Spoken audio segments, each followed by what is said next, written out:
The silence did not come like a storm, sudden and violent, but like a shadow extending across familiar walls, subtle, patient, unsettling.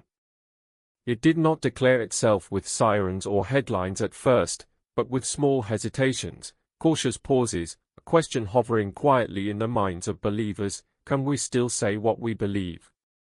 That was how it began, on an ordinary afternoon, under an ordinary sky, in a world that still believed itself to be tolerant. Somewhere, a priest prepared his Sunday homily, unaware that his carefully chosen words might one day be used not as spiritual guidance, but as legal evidence. Somewhere, an elderly woman tuned into her favorite Catholic radio program, expecting comfort, reflection, prayer. And somewhere, in a quiet office, someone filed a complaint. A complaint that would test not just a bishop, but something far deeper: the spiritual confidence of a church that had grown used to speaking freely. The news arrived like an unexpected toll of a distant bell. A Catholic bishop was under investigation. He was not accused of corruption or financial misconduct. He was not accused of abuse or deception. He was being investigated for something both ancient and simple: teaching the Catholic faith. His crime, they said, was not that he had lied, but that he had spoken too plainly.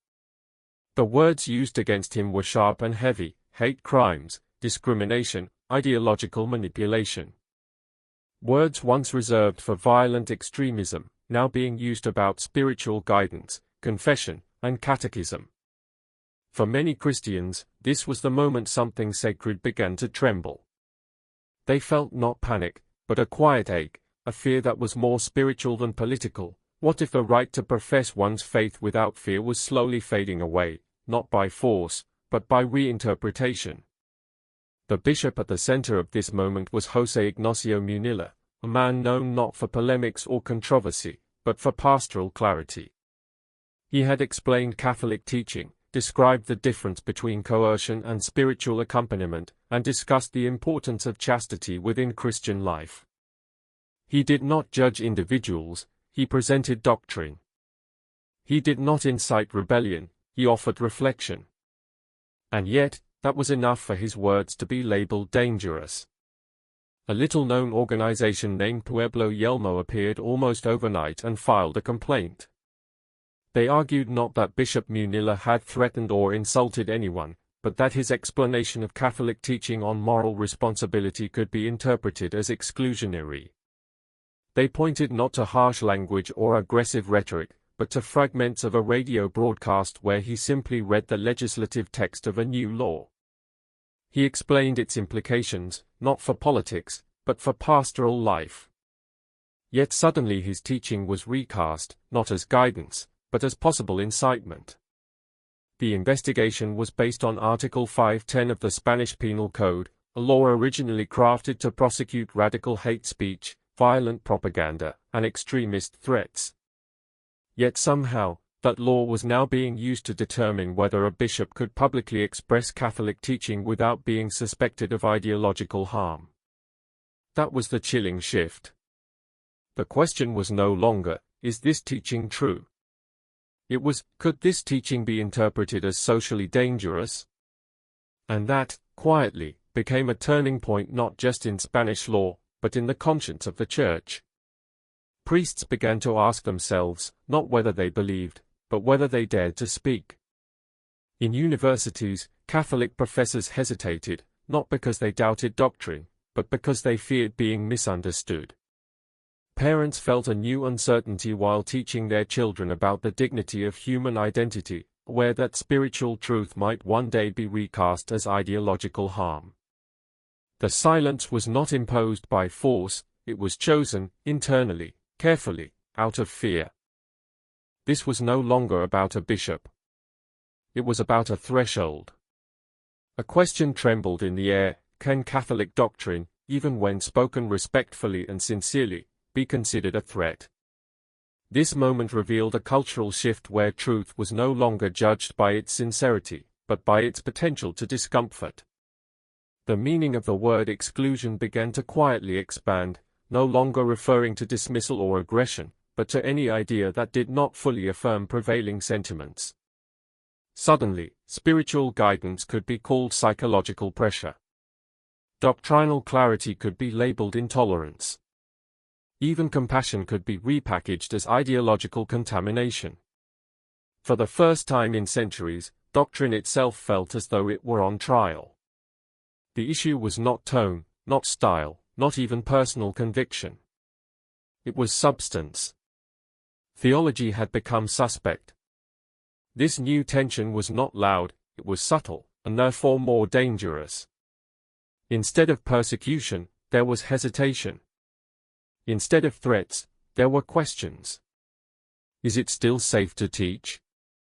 Not politically safe, but spiritually safe. Can one speak clearly without legal uncertainty? For Catholics, this moment did not feel like a fight. It felt like a test, not of strength, but of authenticity. The early Christians were not persecuted primarily for performing rituals, but for professing a truth that made people uncomfortable. Their crime was not silence, it was witness. The investigation into Bishop Munilla did not result in riots or protests. There were no dramatic trials in public squares. But something deeper happened. Priests began to call each other. Seminary students looked at their theology textbooks with a new kind of seriousness, understanding that the words they studied might one day be words they would have to defend, not in argument, but in witness. Lay Catholics began to pray with a new question in their hearts, not asking for safety, but for courage. Lord, we entering a time when faith will require strength again. For years, the Church's main struggle had been indifference, not persecution. Now, something different was emerging, not hostility, but suspicion. Not the silencing of faith, but its soft rejection as socially unacceptable. Yet something mysterious happens in moments like this. When the Church feels pressure from the world, it rediscovers its own spiritual memory. It remembers the story of Christ before Pilate, silent, but unashamed. It remembers the apostles preaching in cities where the gospel had never been welcome. It remembers Thomas More, who did not fight, but did not yield. And slowly, quietly, something begins to awaken. Not rebellion. Not outrage. But clarity. The role of the Church has never been to dominate culture, but to illuminate it. Not to impose truth by force, but to offer it with fidelity. The heart of the issue was deeper than law. It was about whether spiritual transformation is still allowed in a culture that values affirmation more than conversion. Modern society is comfortable with spirituality so long as it makes no demands. But Christianity has never been merely affirming, it is transformative. It does not simply say, "You are loved." It also says, "You are called." And that second part, gentle, hopeful, yet challenging, is what some now found uncomfortable. The world was gradually telling the Church, "You may speak about love, forgiveness, hope, but do not speak about change. Do not speak about moral direction. Do not speak about calling the soul to holiness." That is where discomfort begins, and discomfort is no longer acceptable. This moment revealed something important.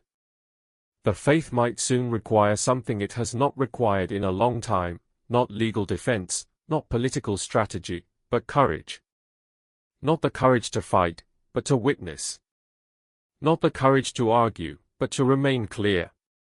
The Church does not need louder voices. It needs unafraid ones.